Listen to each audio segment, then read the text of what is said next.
제5장 금융교육을 가로막는 음모. 금융에 관한 마술쇼는 계속된다. 질문. 은행가와 은행 강도 제시 제임스는 어떻게 다를까? 해답. 제시 제임스는 은행 문을 몰래 따고 들어가 은행을 털었지만 은행가는 은행 안에서 은행을 턴다. 질문. 은행을 터는 가장 좋은 방법은 무엇인가? 해답. 은행을 터는 가장 좋은 방법은 은행을 직접 소유하는 것이다. 윌리엄 크로포드, 캘리포니아 저축대부협회 운영위원. 아주 꼬마였을 적에 나는 요정이 있다고 믿었다. 67살이 되어서야 어린 아이에게 들려주기 위해 꾸며낸 이야기라는 사실을 깨달았다. 지금 미국 대통령은 우리에게 희망을 가지라고 말하고 같은 시각 연방준비위원회는 허공에서 수조 달러의 돈을 찍어내겠다고 말한다. 혹시 우리 지도자들은 사람들이 황금알을 낳는 거위가 있다고 믿기를 바라는 것일까? 그들은 황금알을 낳는 거위 수천 마리를 남몰래 가둬놓고 기르는 것이 분명하다. 그렇지 않고서야 어떻게 그 많은 돈을 순식간에 만들어낼 수 있겠는가? 다만 우리 현실이 황금알을 낳는 거위 이야기와 같은 결말을 맺지 않기만을 바랄 뿐이다. 어릴 적 나는 마술도 진짜라고 믿었다. 나이가 들면서 마술이 눈속임이라는 사실을 알게 되었지만 우리가 사는 현실 세계에서도 이러한 마술이 작용하고 있다는 것을 뒤늦게 깨달았다. 재무부가 채권을 발행하면 연방준비위원회는 이 채권에 대한 돈을 발행하여 대형 은행에게 주고 이들 은행은 이 돈을 각 지역 은행으로 분산 이체한다. 지역 은행은 더 작은 소규모 은행으로 현금을 분산한다. 돈을 만들어내는 눈속임은 이것으로 끝이 아니다. 진짜 마술은 돈이 각각의 은행에 들어갈 때마다 불어난다는 것이다. 부분 지급 준비 제도라고 하는 눈속임 기술 덕분에 이렇게 엄청난 돈을 찍어낼 수 있는 것이다. 이에 대해서는 뒤에서 설명하겠다. 모든 은행은 이러한 속임수를 쓴다. 은행들은 당신이나 나와 같이 돈이 급한 사람, 더 많은 돈을 쓰기 위해서 기꺼이 자신의 삶을 저당 잡힐 수 있는 사람을 찾아 나선다. 돈이 절박한 사람일수록 은행은 이자율을 높게 붙인다. 크건 작건 모든 은행이 돈을 찍을 수 있는 실질적인 면허를 가지고 있다. 은행 돈을 훔치고 싶거든 총을 들기보다는 은행을 하나 만들어 소유하는 편이 훨씬 손쉽고 빠를 것이다. 오늘날 사람들은 돈이 어떻게 돌아가는지 제대로 이해하지 못한다. 정직하게 열심히 살아가는 사람일수록 은행이 돈을 만들어내는 방법을 이해하기 힘들 것이다. 부자들은 오랫동안 정직한 사람들이 이해할 수 없는 통화 제도를 구축하기 위해 노력해왔다. 사람들이 돈에 대해 무지할수록 그들의 주머니를 털기 쉽기 때문이다. 은행을 소유하게 되면 돈을 찍어낼 수 있는 권한뿐만 아니라 합법적으로 돈을 훔칠 수 있는 권한까지 생긴다. 나는 지금 은행이 모두 도둑이라고 이야기하는 것은 아니다. 은행가들은 대부분 정직한 사람들이다. 다만 그들은 자신들이 어떻게 도둑질을 하고 있는지 또는 도둑질에 이용당하고 있는지 전혀 알지 못하고 있을 뿐이다. 은행가들 역시 길거리에서 흔히 만날 수 있는 재정 설계사나 부동산 중개인들과 다르지 않다.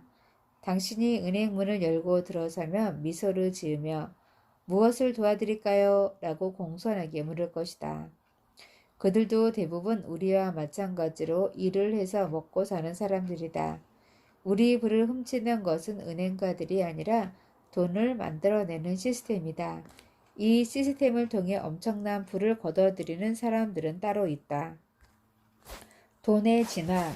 인간 사회가 점점 복잡하고 정교해지면서 그리고 거래를 하는 과정에서 더 복잡하고 정교한 수단이 필요해지면서 돈은 진화했다. 다음은 돈이 진화하는 단계를 간략하게 설명한 것이다.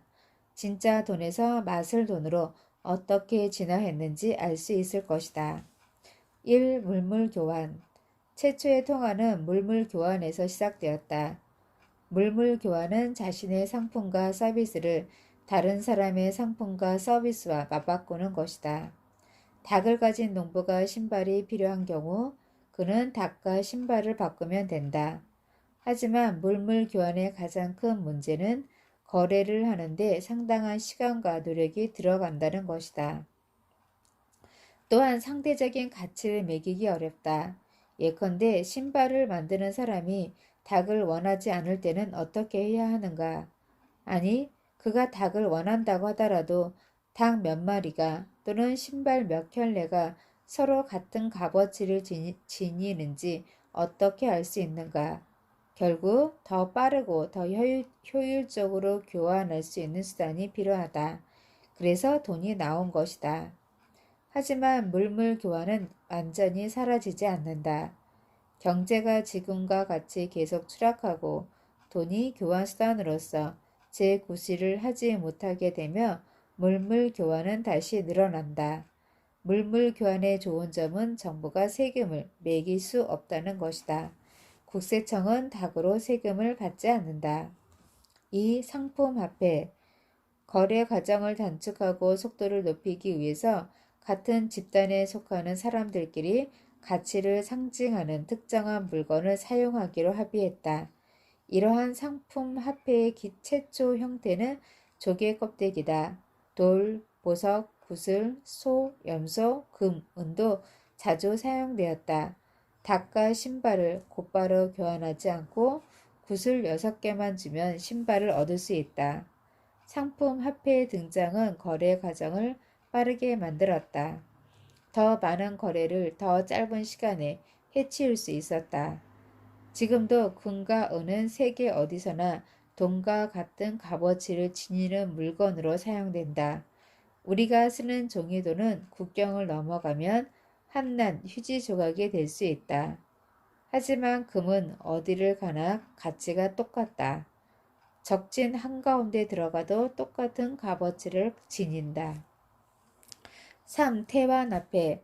상품 화폐를 안전하게 보관하기 위해서 부유한 사람들은 금은 보석과 같은 것을 믿을 수 있는 사람에게 맡겼다. 이것을 맡은 사람들은 부자에게 맡긴 물건에 대한 보관 증명서를 발행했다. 이것이 은행의 시초다. 태환화폐는 최초의 금융 파생 상품이다. 파생 상품이라는 말은 다른 어떤 것에서 파생했다는 뜻이다. 오렌지에서 오렌지 주스가 파생하고 닭에서 달걀이 파생하는 것과 같다.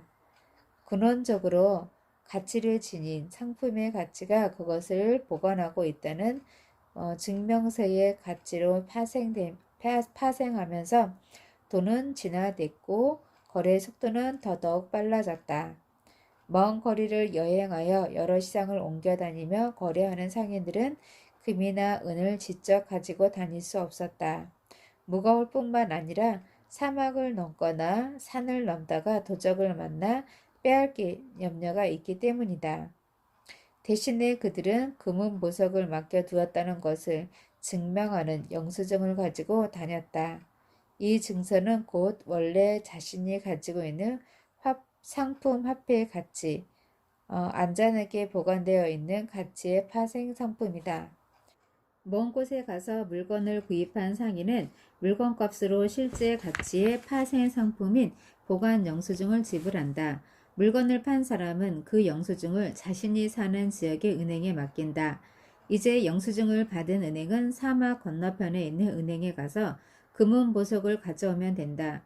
하지만 은행은 실제로 금은 보석을 교환하지 않는다. 서로 자신이 받은 영수증을 놓고 차변과 대변의 숫자를 맞추기만 하면 된다. 물건을 판 사람과 산 사람의 거래 계정의 숫자를 조정하고 일치시킨다. 이것이 바로 오늘날 은행 제도와 통화 제도의 시초다. 이렇게 돈이 진화하면서 거래 속도는 더욱 빨라졌다. 영수증 화폐, 즉 태환화폐는 지금도 여러 형태로 남아있다. 수표, 어음, 전신한, 직불카드 등이 그것이다. 이러한 은행의 핵심적인 업무에 대해 노스 차일드 3세경은 이렇게 설명했다. 은행이 하는 일은 실제로 돈이 있는 A 지점에서 돈을 필요로 하는 B 지점으로 빠르게 돈을 전달할 수 있도록 도와주는 것이다. 4. 부분 지급 준비 퇴환화폐. 거래가 활발해지면서 부가 계속 증가하자 은행 금고는 금은 보석과 같은 귀중한 자산으로 넘쳐나기 시작했다. 더욱이 사람들은 은행에 금은 보석을 맡겨놓기만 할 뿐 실제로 찾아가는 경우는 드물다. 물건을 사고 파는데 영수증을 사용하는 것이 훨씬 편리하기 때문이다. 게다가 가볍고 안전하고 쉽게 보관할 수도 있다. 이러한 사실을 깨달은 은행들은 머리를 굴리기 시작했다. 더 많은 돈을 벌 수 있는 방법을 찾아낸 것이다. 단순히 금은 보석을 보관만 해주는 것이 아니라 그것을 빌려주기 시작한 것이다. 돈을 빌려주는 방법은 아주 쉽다. 돈을 빌리고 싶어하는 사람이 찾아오면 은행은 원하는 금액만큼 보관 영수증을 하나 써주기만 하면 된다. 그리고 그 영수증을 돌려받을 때는 이자를 덧붙여 받았다. 실제로 돈을 가지고 있지 않더라도 돈을 얼마든지 새로 벌어들일 수 있다는 사실을 은행들이 비로소 깨달은 것이다. 다시 말해 은행들이 돈을 찍어내기 시작한 것이다. 은행은 이자를 다양한 방식으로 받았다. 현물로 이자를 지급하는 것을 영어에서는 payment in kind라고 하는데 이것은 원래 새끼로 지급하다라는 뜻이다. kind라는 말은 독일어 kind에서 나온 말로 어린아이를 의미한다. 예전에 은행에서 돈을 빌리기 위해 담보물로 소를 맡겨 놓았을 때 은행에서 소를 보관하고 있는 동안 낳은 새끼는 은행이 가져갔다. 이것이 바로 은행 이자의 시초다. 이자를 통해 돈을 불리는 방법을 터득하면서 즉 돈이 새끼를 친다는 사실을 깨닫게 되면서 은행들은 더 많은 돈을 벌어들이기 위한 온갖 기발한 방법을 짜냈다. 머지않아 수많은 은행들이 실제로 자신이 가지고 있는 금은 보석보다 훨씬 많은 금액을 사람들에게 빌려주기 시작했다. 마술사가 모자 속에서 토끼를 꺼내듯이 은행들이 허공에서 돈을 만들어내기 시작한 것이다. 예컨대 어떤 은행이 금고에 1만 달러어치 금은 보석을 보관하고 있으면서 2만 달러어치 보관 영수증을 발행했다고 하자 이 경우 부분 지급 준비율을 2대 1이라고 한다. 금고에 있는 금은 보석에 대한 보관 영수증을 2배로 만들어 뿌린 것이다. 실제로 은행은 시중에 돌고 있는 보관 영수증의 일부분만 가지고 있다. 기술적으로 말해서 은행은 자신이 가지고 있지도 않은 돈에 대한 이자를 받는 것이다. 보통 사람이 이런 일을 한다면 사기범이나 위조지폐범으로 끌려가겠지만 은행에서는 완전히 합법적인 일이다. 어쨌든 돈이 시장에 많이 풀릴수록 사람들은 자신이 더 부자라고 느끼게 된다.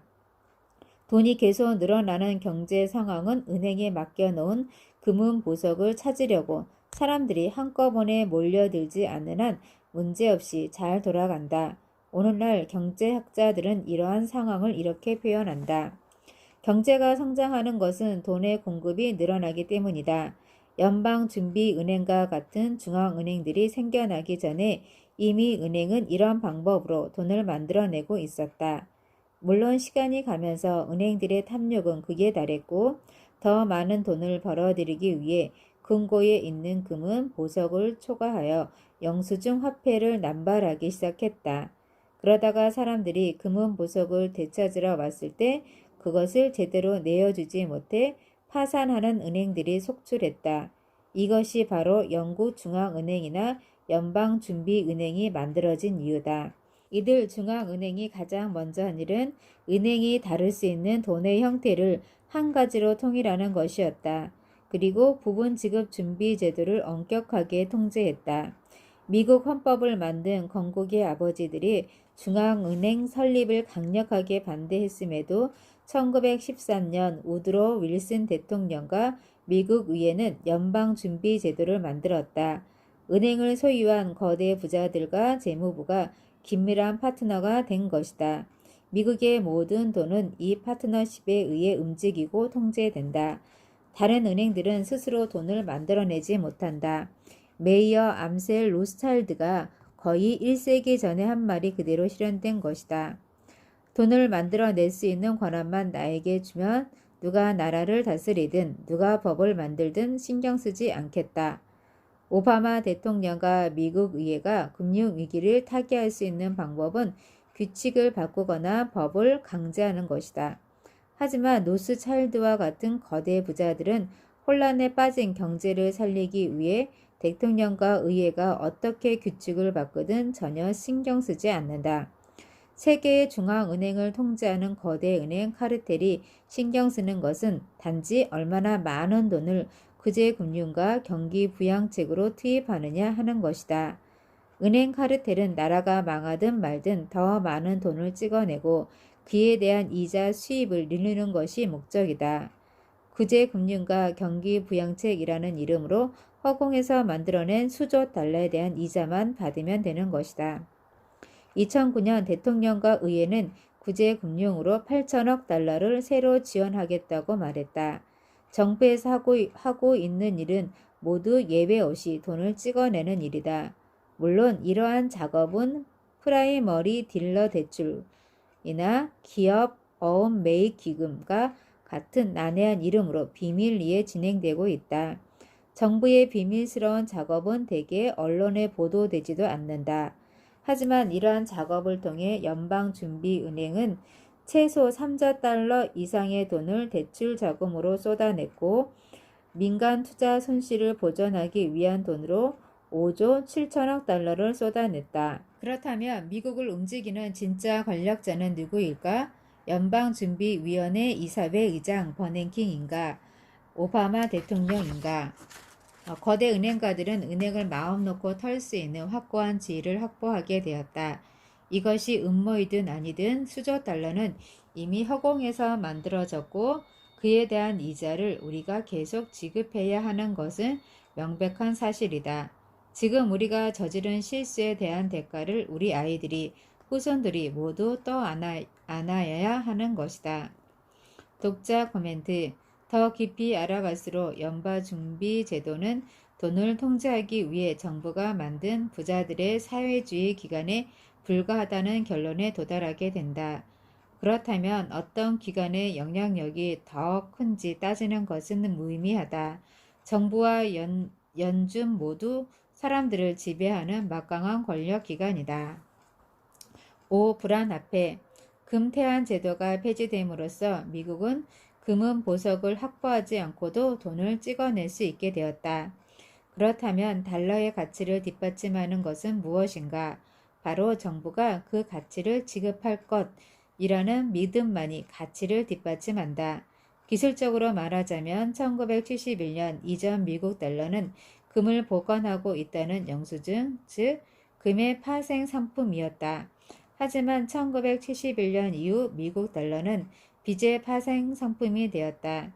달러를 더 이상 금과 교환할 필요가 없다고 선언한 것은 실로 상상할 수 없는 규모의 은행 강도질을 단행한 것이다. 불안화폐가 제대로 작동하기 위해서는 모든 가치를 하나의 통화로만 지급해야 한다. 돈에 대한 정부와 중앙은행의 독점 구제를 위협하는 사람이나 집단은 사기꾼이나 위조지폐범으로 처벌을 받는다. 세금을 닭으로 낼 수 없는 것은 이 때문이다. 보이지 않는 은행 강도. 돈이 상품 화폐였을 때, 특히 금화나 은화가 돈으로 사용되었을 때는 자신이 가지고 있는 돈만 지키면 됐다. 또 누군가 자신의 돈을 훔쳐가더라도 그 사실을 금방 알 수 있었다. 그래서 노마 시대 초기에는 교묘하게 돈을 훔치기 위해서 동전의 가장자리를 깎아내는 사기꾼들이 들끓었다. 이 문제를 방지하기 위해서 노마 제국은 동전의 가장자리를 불규칙하거나 울퉁불퉁하게 만들었다. 지금 동전에도 톱니 모양이 있는 것은 이 때문이다. 동전의 가장자리가 반들반들하다면 누군가 동전을 갈아냈으며 사용할 수 없다는 뜻이다. 훔친 돈이라는 증거다. 이렇게 돈을 직접 보고 만지고 느낄 수 있을 때 사람들은 누구나 돈에 대해 똑똑해질 수밖에 없다. 노마인들이 돈을 훔치는 교묘한 방법이 또 하나 있었는데 금속의 순도를 떨어뜨리는 것이다. 돈을 만드는 정부 기관에서 순금이나 순은으로 동전을 만들지 않고 니켈이나 구리와 같은 바탕 금속과 혼합하여 동전에 들어가는 금과 은의 함량을 떨어뜨린다. 이렇게 돈의 물리적인 가치가 떨어지고 많아지면 인플레이션이 발생한다. 인플레이션은 돈의 가치가 떨어지면서 발생하는 파생 상품이다. 이러한 방법은 오늘날에도 자주 활용된다. 1964년 미국 정부는 은으로 만들던 동전을 바탕 금속으로 바꿔서 제조하기 시작했다. 동전의 테두리에 구릿빛이 도는 것은 이 때문이다. 톱니를 만들어 사람들이 동전을 깎아내지 못하도록 하면서 정부 자신은 동전에서 은을 빼버림으로써 동전의 가치를 떨어뜨린 것이다. 결국 1964년 이후에는 누구도 동전을 깎을 생각을 하지 않았다. 깎아봤자 가치 있는 금속은 나오지 않기 때문이다. 물론 물리적인 형태는 아니지만 돈을 깎고 희석하는 일은 지금도 계속되고 있다. 게다가 지금의 돈은 보이지 않는 빚의 파생 상품이기 때문에 은행이 자신의 금고를 터는 것도 보이지 않는다. 은행이 우리 돈을 마음 놓고 훔쳐가도 사람들은 전혀 눈치채지 못하는 것이다. 오늘날 은행이 고객들의 돈을 터는 방법은 두 가지다. 1. 부분 지급 준비 제도. 지급 준비율이 12대 1이라고 할 경우 당신이 은행에 100만 원을 예금하면 은행은 100만 원으로 1200만 원을 대출해 줄 수 있다는 뜻이다. 이것은 바로 당신이 맡긴 돈을 깎고 희석하는 것이다. 시중에 돈이 많아지고 또 그만큼 가치가 떨어지기 때문에 인플레이션이 발생한다. 예컨대 은행이 매년 이자를 5%씩 지급한다고 해보자. 100만 원을 예금했을 때 은행은 1년 후 5만 원을 이자로 줄 것이다. 하지만 은행은 이 100만 원을 가지고 1200만 원을 빌려주고 10%씩 이자를 받는다. 은행은 1년 동안 120만 원을 벌어들일 것이다. 당신은 100만 원으로 1년 동안 겨우 5만 원을 벌지만 은행은 당신의 돈으로 120만 원을 벌어들인다. 부분 지급 준비 제도를 통해 은행이 우리 돈을 희석시키고 우리의 부를 훔쳐가는 것이다.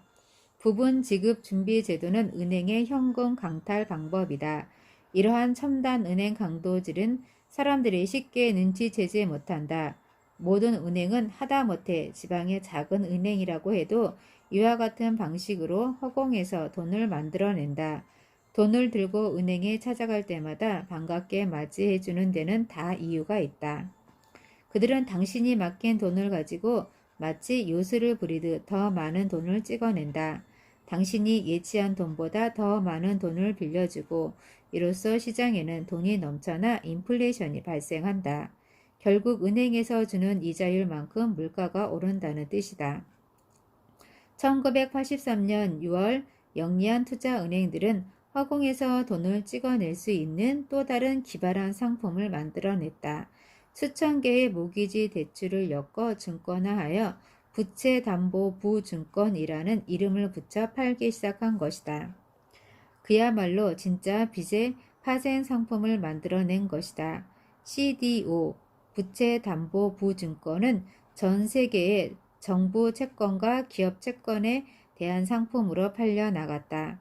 무디스와 스탠더앤드푸어스 같은 신용평가 회사들은 부채를 재포장한 이 상품에 투자 등급을 매김으로써 상품 판매에 날개를 달아주었다. AIG와 같은 보험회사들과 페니메이와 프레디 맥은 신용 디폴트 스와프로 거래의 안정성을 보장했다. 이들이 보험이라는 말 대신 스와프라는 낯선 단어를 사용한 것은 보험은 손실이 났을 때 이를 보상해줄 돈을 회사가 미리 가지고 있어야 하지만 스와프는 그럴 필요가 없기 때문이다. 바로 이 스와프 때문에 모기지 시장이 붕괴되자 AIG, 페니메이, 프레디맥 같은 회사가 가장 먼저 망한 것이다. 사고가 발생하여 자동차 보험회사에 보험금을 요청했더니 보험회사에서 지급할 보험금이 없다면서 파산해 버린 꼴이다. CDO에 대한 시장의 수요가 늘어나자 모기지 은행들은 앞다퉈 증권을 만들어 판매하기 시작했다. 증권화할 수 있는 모기지 대출이 바닥나자 은행들은 새로운 대출 고객을 찾아 나섰다. 돈에 쪼들린 가난한 사람들, 돈 한 푼 없이 자기 집을 마련하고 싶어하는 사람들을 말이다. 이미 담보대출을 받아 산 집을 다시 담보로 걸고 집값이 오른 만큼 대출을 해주기도 했다. 은행들은 대출 자격이 되는 우량 고객을 프라임 신용 등급이라고 불렀는데 새롭게 찾아낸 고객들에게 대출을 해주면서 서브 프라임이라는 새로운 이름을 붙여 주었다. 대출 적격 수준에 못 미친다는 뜻이다. 그러니까 서브 프라임 대출자들은 자격 미달인 사람들이다. 서브프라임 대출자들도 처음 몇 달은 빚을 열심히 갚았고 그동안에는 모든 일이 순조롭게 진행되었다. 하지만 2005년 집값이 폭락하면서 빚을 갚지 못하는 사람이 늘어나자 대혼란이 일어났다. 이 모든 혼란의 근본적인 책임은 부분 지급 준비 제도를 통해 자신이 보유한 돈보다 더 많은 돈을 빌려줄 수 있도록 허가한 연방 준비 제도에 있다. 문제는 연방정부가 이 파생 상품으로 인한 손실을 떠안을 준비를 했다는 것이다. 드러난 것만 해도 600조 달러가 넘는 어마어마한 규모인데도 말이다. 정부가 이 손실을 떠안으면 이는 곧 은행이 예금자의 돈을 또 한 번 꼭 꿀꺽할 수 있는 기회로 이어진다. 바로 예금보험 말이다. 이 예금보험은 예금자를 보호하는 제도가 아니라 은행을 보호하는 제도다.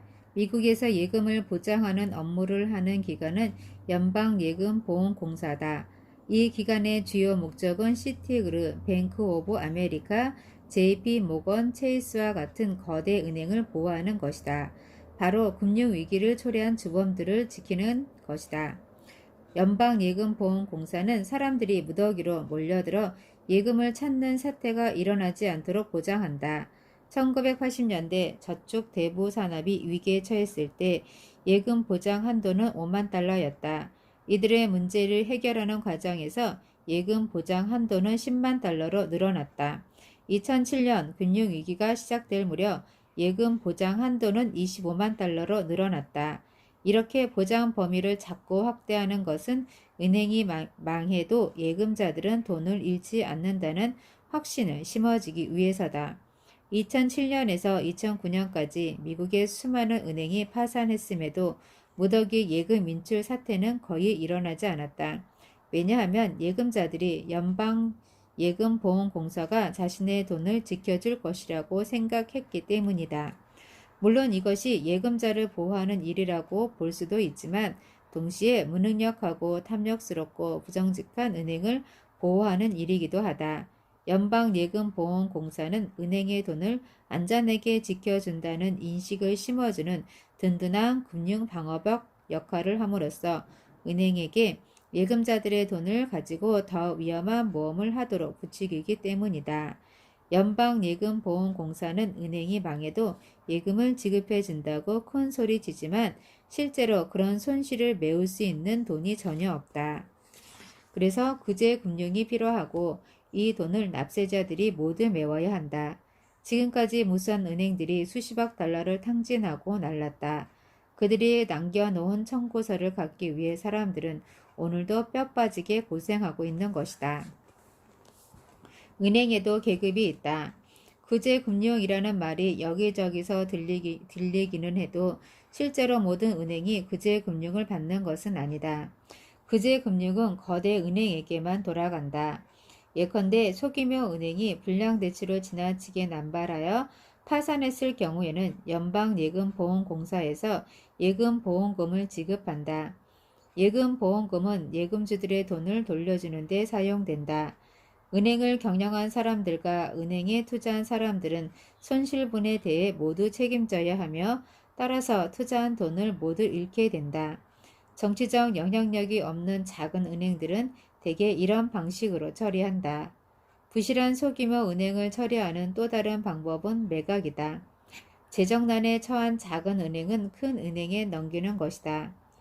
최근 금융위기를 맞아 이러한 인수합병이 수없이 일어났다. 가장 대표적인 인수합병은 워싱턴 뮤추얼을 JP 모건이 인수한 것이다. 이러한 과정을 통해 대형 은행은 시장 점유율을 단숨에 높인다. 연방예금보험공사는 재정난에 처한 은행을 금요일에 인수해서 월요일 아침에 거대 은행에 지정 간판을 달고 재개장할 수 있도록 도와준다. 구제금융은 일반적으로 대형 은행과 정치적 영향력이 큰 은행가들만을 위한 제도다. 너무나 커서 망하게 놔둘 수 없는 은행들, 이들이 망하면 경제에 심각한 타격을 줄 수 있다고 판단되는 은행들에게 구제금융을 제공한다. 그래서 이런 은행들은 위험한 모험도 서슴지 않는다. 이들은 지금의 경제 위기를 초래한 주범들이다.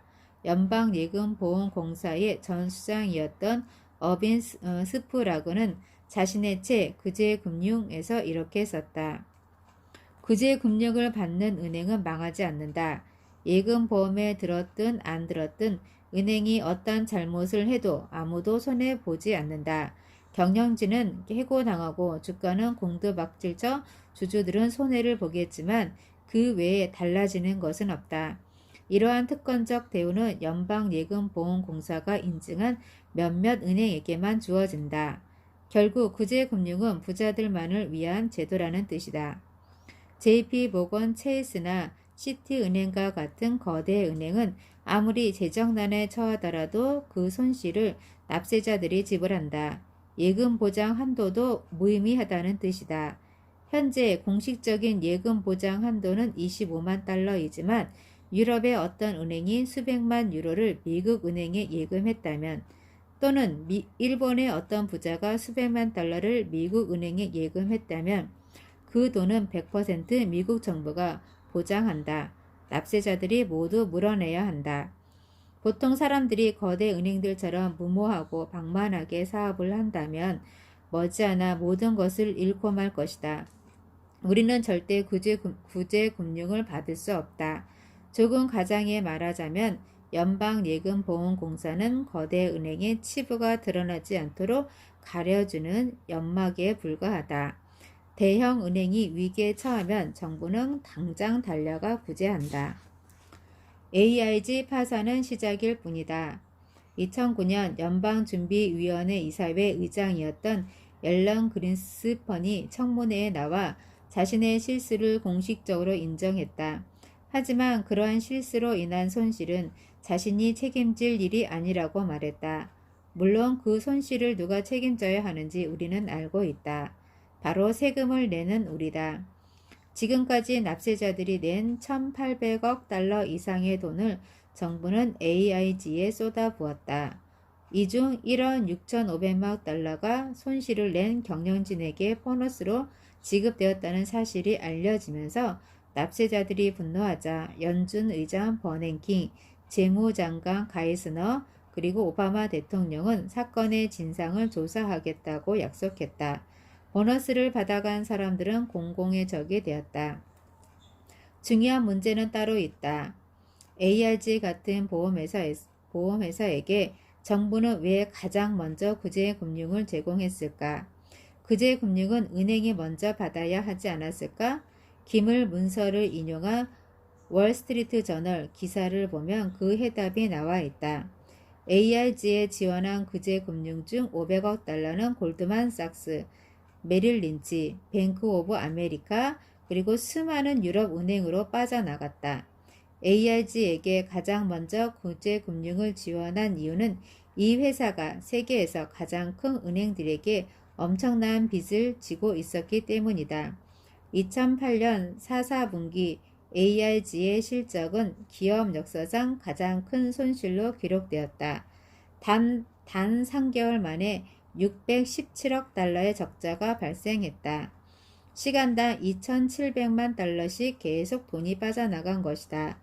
가로 열고 우리가 잠을 자고 있는 사이에도 1분마다 5억 원이 넘는 돈이 계속 빠져나간 셈이다.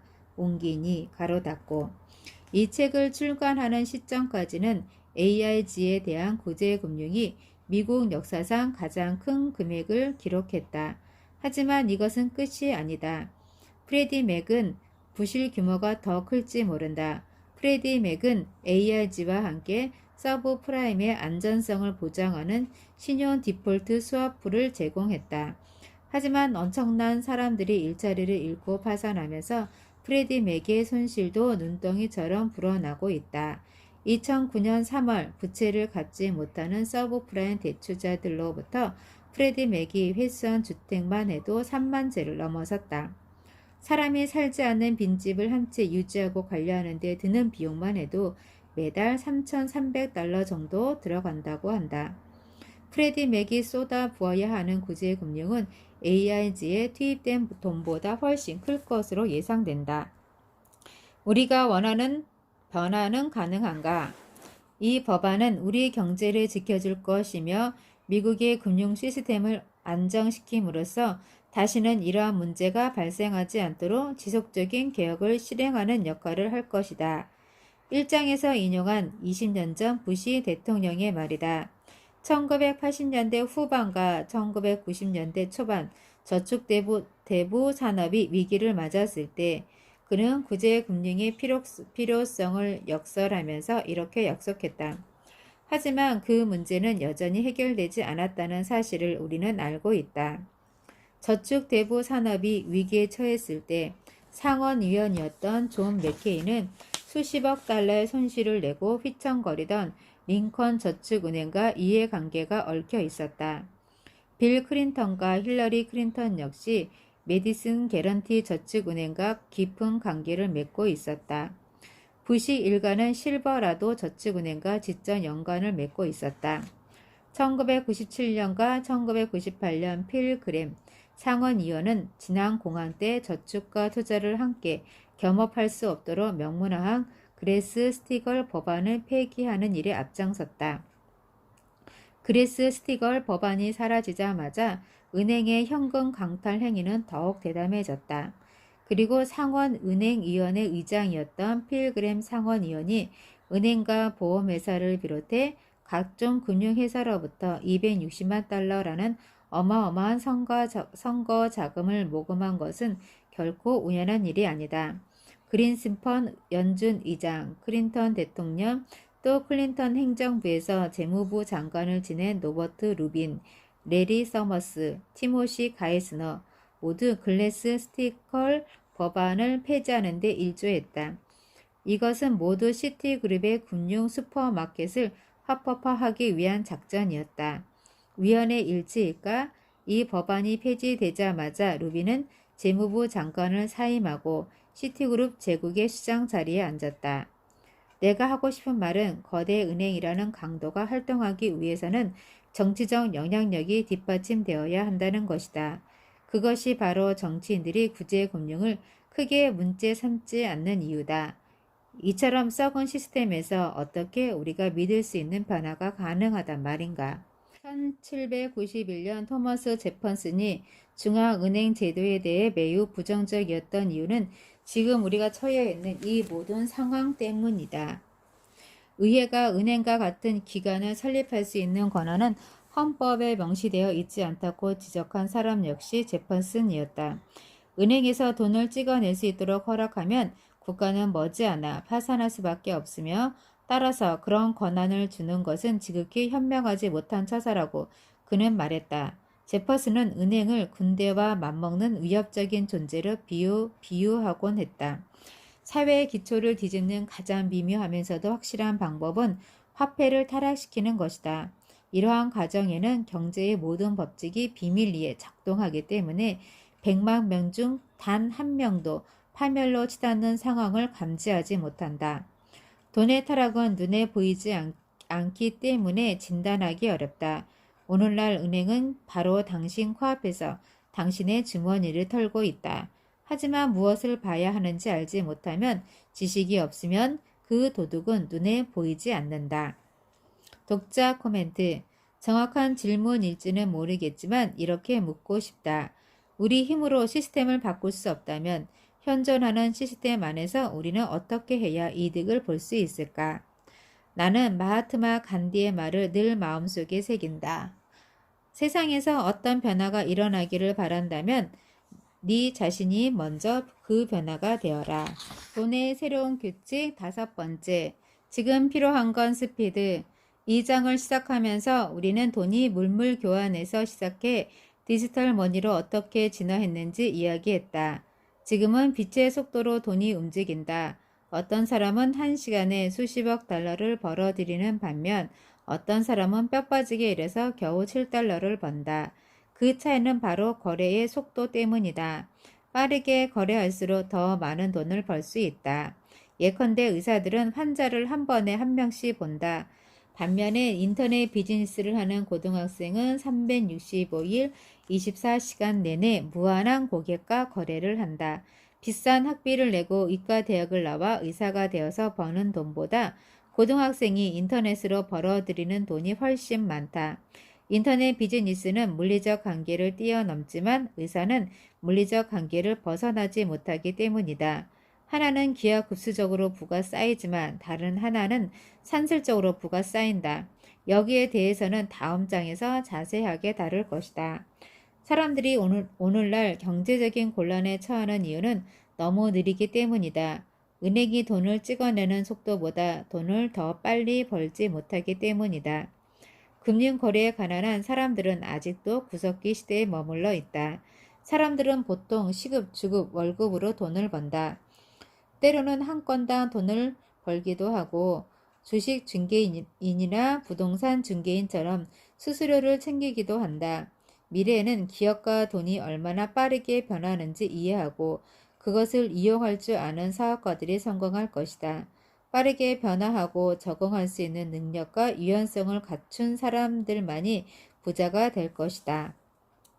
이제 행동할 시간. 이로써 1부가 끝났다. 2부에서는 호황기는 물론 불황기에서 어떻게 해야 잘 살 수 있는지 이야기할 것이다. 지금도 수백만 명이 급작스러운 빚의 홍수를 만나 지붕 위에 올라와 앉아서 누군가 구해주기만을 기다리고 있을 뿐 스스로 움직이는 사람은 거의 없다. 금융위기가 일어난 역사적 원인에 대해서는 어느 정도 이해했을 것이다. 이제는 현 상황에 대한 전반적인 이야기보다는 개개인이 이 난국을 어떻게 헤쳐나가야 하는지에 이야기에 초점을 맞추고자 한다. 2부는 이 게임을 움직이는 부자들의 음모를 우리가 먼저 활용함으로써 게임에서 이기는 법에 대해 알아본다.